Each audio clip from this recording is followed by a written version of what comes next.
Now, on the floor of Parliament Thursday, Minority Chief Whip Mohammed Muntaka Mubarak argued that the House considers legalizing motorbikes and tricycles for commercial services. The Asawasi MP argued that the legalization of what is popularly known as Okada for commercial purposes can generate revenue and create jobs to address unemployment challenges in the country. In 2012, Parliament passed the Road Traffic Regulations 2012 LI 2180 to regulate road transport. Sections 1 to 8, 1, 2 and 3 of the LI prohibited the use of motorcycles or tricycles for commercial purposes. Okada remained banned from commercial purposes also because it continues to be a major cause of fatal road accidents in the country.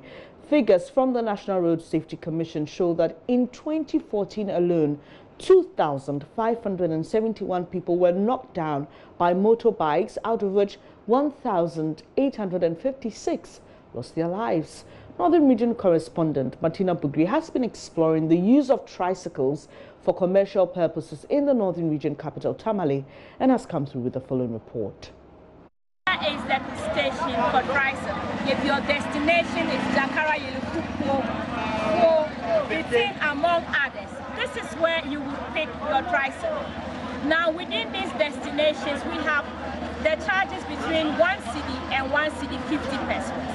Here this afternoon, we are joining several other commuters to find out whether the call for the commercialization of tricycles and motorbikes is a right call. I just joined one of the tricycles. You either call it yellow or 99 in the Northern Region. I'm going to have a chat with some of the passengers and then we'll find out what they think of this call. Good afternoon and welcome to JoyNews. Now, there's a call for the commercialization of tricycles and motorbikes. What do you make of it? I think it's a big call. Tricycles have a lot of benefits and it's easy to use. There are certain places the tricycle which cars cannot walk. First when they came, they were cheaper though, but now it's like not that cheap. Probably because of fuel hikes. Okay, my brother, do you agree that they should commercialize tricycles, motorcycles? I think it's a good idea to commercialize the tricycle. There are some places a taxi goes and takes you to 2 cities.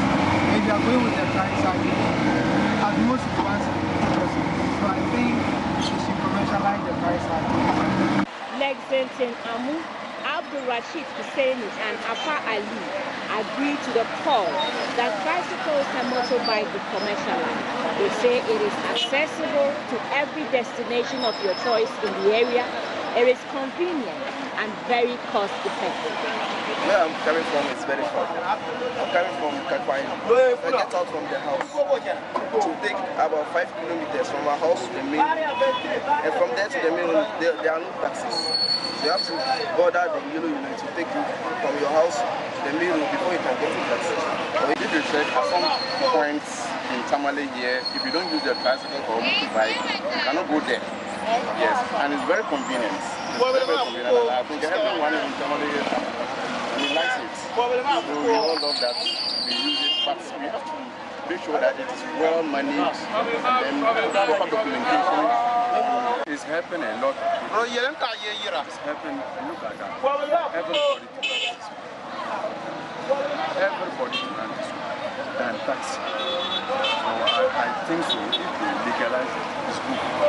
But Salif Fusisu disagrees with these advantages. He says it's going to create chaos and so many accidents in the neighborhoods. Even though it was not even legalized, those who operate go and check the system, see the kind of messes they cause on the roadside. A lot of accidents, hit and run away. They almost cause traffic jam all the time in town. Don't even stop at a traffic point. When they come, they pass. If you stop them, they'll go without helmet or with one helmet. So even if you legalize them, the question is, how do you control them? For the people of the region and the metropolis, Using of the tricycle is a daily occurrence. Name of any destination from here, and then you would get means to go. For these people, all they want is legalization. For JoyNews, Martina Bukwi reporting. Now, the Ghana Medical Association, GMA, at its second National Executive Council meeting, has called on government and other stakeholders with diverse interests to consider the issues of legalizing the commercialization of tricycles and motorbikes. Here are excerpts of the statement signed by GMA's President, Dr. Frank Ankobia, and General Secretary, Dr. Justice Yankson. The GMA, quote, has observed the ongoing national discourse on the legalization of commercialization of the services of motorcycles, thus Okada, and tricycle operators. As providers of health services in the country, we are aware of the consequences and burdens such operations pose on the healthcare delivery system, not to mention the challenges we already have with our emergency services. Our accidents and emergency centers, outpatient departments, OPD, and intensive care units, ICU, are now inundated with increasing numbers of victims of crashes involving motorcycles, resulting in fractures, head injuries, etc., leading to amputations, prolonged hospital admissions, and associated complex surgeries, as well as loss of life on a regular basis. The cost of managing such victims, both the economic and social terms, as well as the strain on health personnel and our fragile health services, could have been saved and channeled to other sectors of the economy. Legalizing the operations of Okada under the current prevailing circumstances is more likely to increase the risk to the riders, pedestrians, and other road users. The GMA therefore calls on government and other stakeholders with diverse interests in this subject matter to consider the issues holistically with appropriate stakeholders' engagement. Any attempt at changing the status quo should be based not only on political and economic considerations, but also the health and safety implications for the general population. Meanwhile, efforts at improving transportation for Ghanaians should be doubled and must also focus on relatively safer options such as efficient intra- and intercity bus and railway services, unquote. This definitely is a conversation that we need to have until we get to a logical conclusion. And I've been joined in the studio by transport consultant Cecil Ebugabra. Thank you so much for joining us this morning. Thank you, Ben. Now, the motorbikes and tricycles that we just saw are already being used for commercial purposes. And so, well, without legalization. So someone will ask, why are you fearing the legalization of something that's already happening? What's the fear in that? Well, it's been wrong. If you compare statistics all over the African countries that have been using Okada, they'll tell you for a fact. I mean, on Friday, I was on your program with Evans, and he had to call Uganda to find out 7,000 deaths a year. Why are we considering this? I feel we have failed as a nation. I mean, that's the first thing that I'll say. Because Okada business started about 4 or 5 years ago. And I was on your station with a top policeman, and I said, look, you need to stop it. And he said, oh, they are doing their best, they'll stop it. And I said, well, you cannot stop it because they are multiplying. When you're coming all the way from Sogakope to Accra, you see their stations. So are you telling me the fact that you guys, police, cannot stop it? Now, there we are. They have multiplied. But it's against the regulation. If you look at the LI 2180126, right, it spells it clearly. We must, once it's a law, we should go according to the law. But there are those who say it's meeting a need, it's meeting a demand. So why not legalize it? And that's why my question is, what's your fear if it's legalized? What do we tend to lose or gain? Many more deaths. Many more deaths. That's one important thing, and it's happening. Many more hands and limbs are being maimed as I'm talking right now. This morning, right in front of my office, it happened, right? They don't have any, respect for anybody, including pedestrians, including vehicles. Are you not going to train them? It's late. That's what I'm saying, right? If we had a bus rapid system in place, if we had good roads in place, some of these things would not have happened, right? It's late, but we still need to work on it. The BRT system can replace all what we're talking about to say that, the motorbike can do this and so on. Fine, there are certain remote places. Let's do the roads, right? We are tied with promises of politicians that we'll do this, we'll do that, we'll build these roads and so on. It's costly. But then we can't replace human beings that their lives are being lost at the moment. I mean, if Uganda is telling us don't do it, and I mean, Nigeria is also banning it at certain places, at certain states, why are we going to introduce it? We cannot control it. You cannot, and then remember one thing, Ben, is armed robbery is going to come up. I had somebody saying that, okay, motorbikes must work, and then by 10 o'clock they shouldn't work. Armed robbers, they are picking up bags, and some of them are holding machetes. Why are we introducing this in a peaceful country called Ghana? Why are we wanting to bring ourselves into this aspect of life? There are some who say you sit in Accra, and it's easy for you to say, ban the use of commercial motorcycles or tricycles, because you don't know what it is like to live in the part of the country we live in. And we just brought a report by my colleague Martina Bugri on how the tricycles are being used in the northern region capital, Tamale.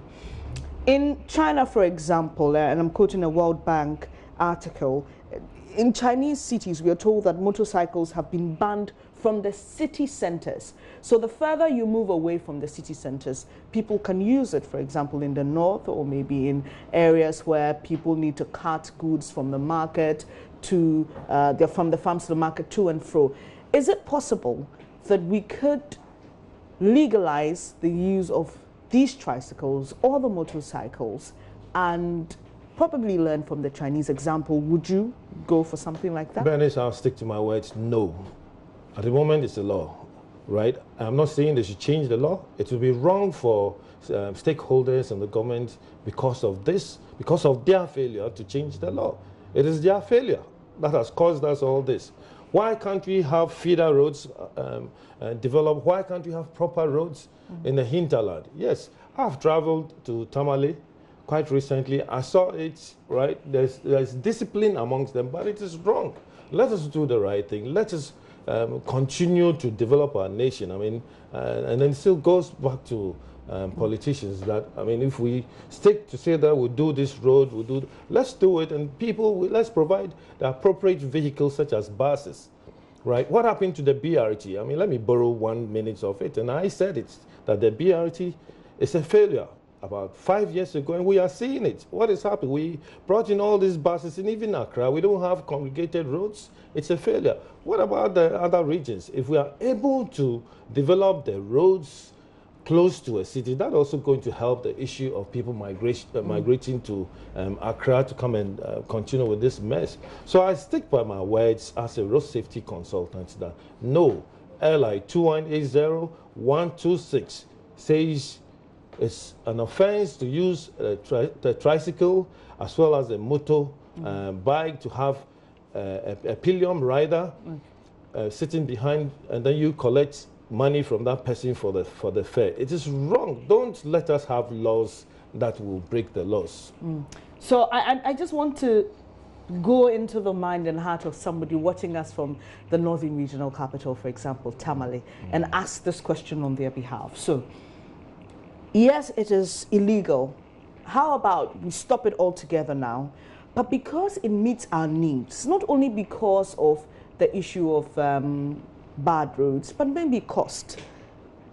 We know what the poverty situation is like in that part of the country. So we ban it now, but we begin the process to legalize and restructure the use of these tricycles for commercial purposes. Ben, I was so happy last week to read in one of the newspapers on the internet that 1D, 1F is moving on smoothly because there's a whole assembly plant to put up motorbikes. And I said, perfect, that is it. So the second step is that let's even look at Accra. Those who are working with the ministries and cannot afford to purchase a vehicle. So why can't we loan the motorbikes to them and train them? We can do the same thing in Tamale. But the cost of a motorbike is 3,000 cedis. People are making a lot of money. 3,000, you give it as work and pay, and I have really delved into it to find out, right? You're going to get 3,000 within a period of 3 months. And if you give it to the guy and say work and pay for 1 year, just imagine times 4. And now it's lucrative. So a lot of people are doing it, not thinking about the issues on debt, not thinking about the failure that we have where human beings are falling off the bikes as pillion riders and so on. Right, those riders are smart riders. When there's any form of accident, they can see, they can roll, and then you, the pillion rider, will be in trouble, right? Pillion rider is the passenger behind, right? So why don't we, look at funding instead of bringing in all those 4x4s and so on, right? Let's use one 4x4 to purchase a lot of motorbikes.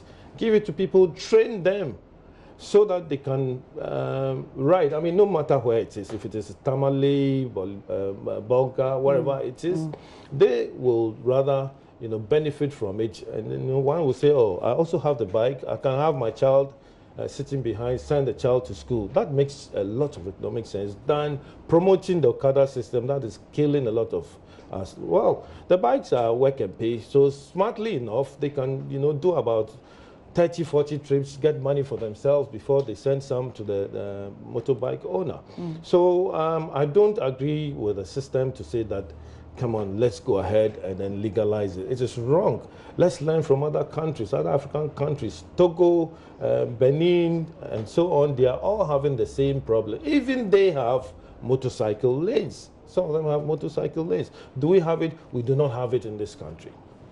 Now, talking about lanes, you're a member of Occupy Ghana, and you've released a statement on this matter.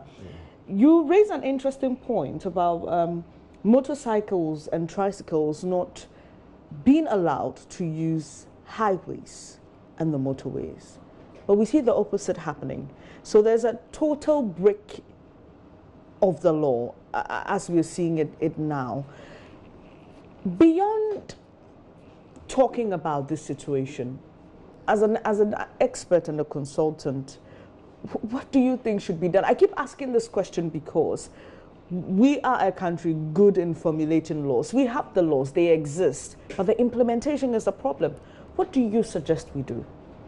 Well, again, this is also a forum for education. It is really true that motorbikes, it's not only motorbikes, mopeds, even human beings are not supposed to cross the motorway. Okay, there are lots of regularities that needs to be done in terms of people using the motorway, like horses and so on, right? But there we see the motorway is no longer a motorway. It's rather a risky highway, and a lot of people die. Right, the way forward, enforcement. Enforcement. I always talk about it, and then people go like, no. But then we have 4 technical E's, which we keep on repeating. If you read the statement of Occupy Ghana, we've spoken about it.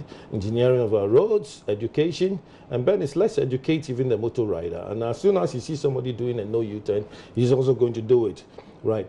And you go free. Now, if we enforce the laws and taking that bull by its horn to say, look, you have committed a crime, we are going to court, and so on, people would be scared.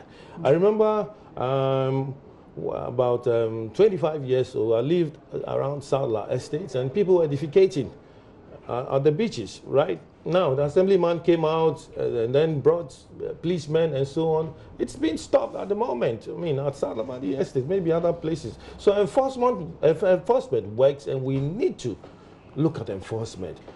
Sadly, in this country, we have only few MTTD officials. And I keep on saying that this is where the government must, invest in enforcement by recruiting a lot of policemen, giving them the right gadgets to do certain arrests that we expect them to do, including people talking on mobile phone. Let's go and stand by the roadside. You see how many people are talking on mobile phone right in front of your office and driving. This is an offense, and the government can even make a lot of money in terms of those who flout the road regulations. You consult on roads. You're an expert in the field. Does it appear to you that the MTTD and the police are able, as it is now, to deal with this problem of illegality? Because whether we like it or not, it is serving a purpose, but it is illegal according to our laws. Are they able to deal with it? No. No. The situation is bigger than them. We need government's intervention. We need government support in terms of giving them the right, equipment to work with. Here you are on the Cape Coast. You have, a speed gun which is not working. It's always at 80 kilometers per hour. My brother speeds at 150 kilometers. Police stops him and say, "Oh, my brother, we are going at 100." He said, "No, I'm going. My vehicle is moving at 140, 150, so which means there's a problem." This is what I'm talking about. Let's invest in road safety. If you go to a country like Sweden, Netherlands, that has got, the lowest figures in terms of deaths on our roads, right? You will not even see a policeman on the road. You will see them, they stay in their offices, and they are using cameras and so on to work, and before everything, they'll tell one policeman, "Look, road N1 and so on at this particular point, this guy has done a speed which is more than the speed limit of maybe 60. He's driving at 120. Then behind you, you hear the sirens blaring. I mean, this is what we want to see. But here you are, the policeman is also talking on the phone and driving, which I will stop you and say, "Papa, look, you are supposed to do the correction, but if you are talking on the phone, how is it?" So it comes back to the issue of enforcement and discipline. Ourselves, as human beings, let's ask ourselves whether we are doing the right thing. Again, I'll take this forum and announce GT 82 23 15, a whole fire service officer who drives in the middle of the road every day. This morning he did it. The police looks on. I went to the police, asked him, "So what is happening?" He says, "We've told him he's not doing it." So enforcement is an issue. Let's get to it and then solve the enforcement issue. And my brother policemen, I tell them that if it's critical, why can't we borrow the military police?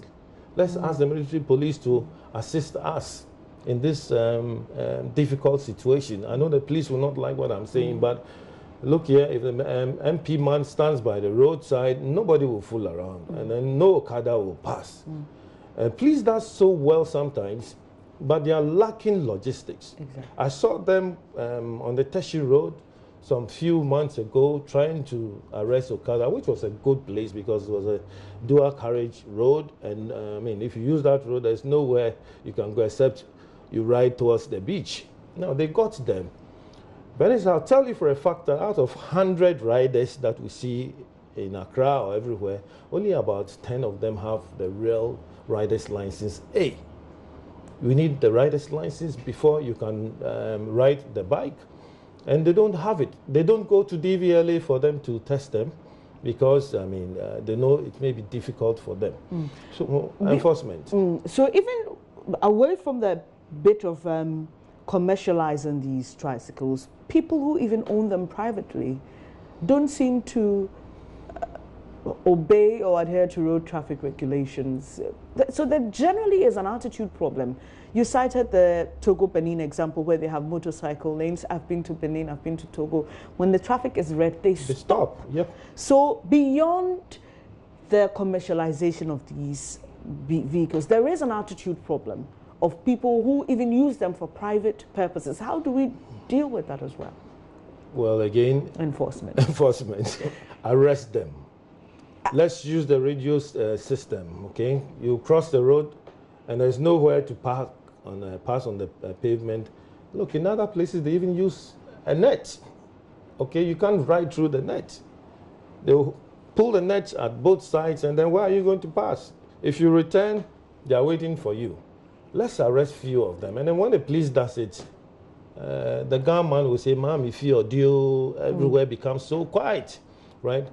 I can understand the frustrations of other passengers where they have to commute to Accra and or anywhere, and they stick and stay in traffic if they're in trotros and so on. But who has caused it? And I roll back again to say that if we had all the promises, oh, this dual carriage road will be a multiple lane road, or we'll have a road, right? We have less access roads. Mr. Gabra, there are those who think that we have not progressed or developed as a country based on the rate of the increase in our population. So like you're saying, we should have seen that a time will come when the roads we have now cannot contain the numbers, cannot contain the vehicles, and so we'll need to expand, we'll need to bring in the BRT. We did, but there's a problem as well. Are you optimistic that we will solve this problem? Or we may end up like India, where it's another case altogether with regards to the use of motorcycles and tricycles. There are those who have lost it. I mean, they are not optimistic that we can do this because they believe that we have missed a lot of steps in our growth as a nation. We have not matched development with population and all that. Are you optimistic that we can do this? And as I always say, it is late, but it is never late. We can start it. If you go to a place like Department of Urban Roads, we have top-class engineers. They travel and see what has been done. I mean, they generate their own drawings and so on. Another example is the Tekwashi interchange, right? They designed it beautifully. I mean, that could have been maintained, but the plan was changed by, another government because of political reasons or maybe the money involved in it. However, if we go back to the drawing board and see all those guys, urban roads, feeder roads, Ministry of Transport, right? You put them together with other consultants, I don't think it is never late. We need to solve it. Either than that, it becomes worse. And it gets to a point in time, you and I cannot even move any car from your home. You have to wait till maybe around 11 o'clock to say, oh, okay, I can do 2 hours. This is what is happening in Lagos. When I traveled to Lagos, I was about leaving for the airport. Look, the guys who invited me said, Mr. Gabra, 2 o'clock. My flight was at 5 o'clock. If I don't leave at 2 o'clock, and the distance was just about 13 kilometers or so, we have to even stick and stay in traffic for almost 2 hours. And this is what is going to happen. The issue is enforcement. The issue is development.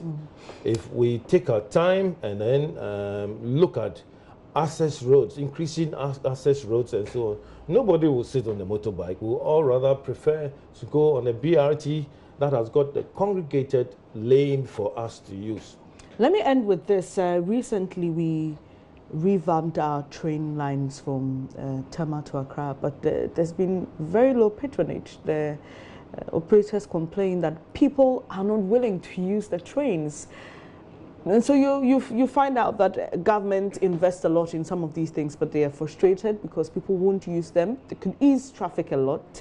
And in other countries, you pay more for driving your private vehicle into a city center like Accra. Can we look at introducing that as well, so we can compel people by law to use the commercial, public transport system, so that we can ease the traffic and then avoid the use of these motorcycles in the end? Talking about trains carry a lot of passengers, carry a lot of loads, and it's even one of the best. It's being used in countries like India and Pakistan to carry lots of people. I mean, at one trip, you are carrying almost about 2,000 people commuting to go and work, right? But here, what do we see? Right, the trains are back, and the issue with the train has been that when it breaks down, there is no announcement. When it comes back, there's no announcement. But if we have better stations, like somewhere around Teshinugwa, how do you call that place? Is it Asafo Chua now? So, I mean, one of those places. I pass there, and sometimes I stop to take pictures. You see people standing in the rain with umbrellas. We don't have proper train stations. If we think about doing that, honestly speaking, that is also going to generate another income for people who serve, breakfast, who sell even phone cards and so on. I will park my vehicle, and then if the train is faster for me to get to Accra, and then there's any park that I can leave my vehicle there, as it's done elsewhere, we'll patronize it, right? It is not late. I am advocating for good train, but not single track lanes. Let's have at least double track lanes, all right? I know the investment is huge, but if we are able to look at the train system, I'm sure we'll not need all this Okada that is killing 7,000 Now, would you agree people. that we should compel people by law to use the train? So you come in with your private vehicle, you pay more. There's some form of fee, token, toll, something? Well, that will not be bad, but if it is law, why not? I mean, if it is law. But honestly, that cannot be law for me to Would say. you advocate? I would advocate for its use, but not with the law to say park your vehicle and join. If you go elsewhere, it's expensive for you to use your vehicle. So if we look at that aspect, rather, yeah, that's what I'm saying. You pay a toll or something coming into the city. Yeah, you park your vehicle elsewhere. You pay a lot. If you join the public train system, you don't pay that much. Venice. All what I'm talking about is road safety. All what I'm talking about is safety for the human being, right? You and I will drive in vehicles. What about those living in the hinterlands? Let's think about them. They are human beings. If Uganda is losing 7,000 people per year in terms of riding on motorcycles and so on, then Ghana, we are going to get close to it. Why are we encouraging this at all? Mr. Gabra, I know I said road end, but let me just chip this in because you introduced road safety. We've seen in this country, whenever there's power outage, our traffic lights sometimes don't work. We don't have street lights, and that greatly affects the safety on our roads. We have seen a recent problem with our power, and I use this route occasionally, not occasionally, every day, I must say. Sorry about that, every day. And the traffic lights don't work anytime the lights go off, and so there's a direct link between road safety and the availability of power. That's also a sad one. About 8 years ago, on your sister sister station, Joy FM, I said it that look, let's continue to look at the traffic lights to convert all of them to solar panel system. Solar panel system with good batteries will be controlled. Will control traffic. We have few ones, I think on the Kaukudi, and then somewhere around the Gold. The Gifford Road. Yeah, the Gifford Road, right? We have those ones that are working. Okay, so the solution is solar panel traffic lights, and it worked. But we also need to get away from the programming which is done there, right? The programming must be done in a central office. At least that also will help us if the traffic lights are working, like in the morning, look, 30, 100 vehicles are coming from the Kaukudi area, right? In the afternoon, 20 vehicles are going. So you sit at one place, look at cameras, and then you tune. Even speed limits must be done that way, right? We have a long way, but the journey is still short for us. Were your lights on this morning? My lights were off. What do I do? Thank you very much for your time this morning. Cecil Gabra is a road safety consultant, and we've been talking about this debate whether or not to legalize Okadas, and also the fact that power outages have a role to play in road safety.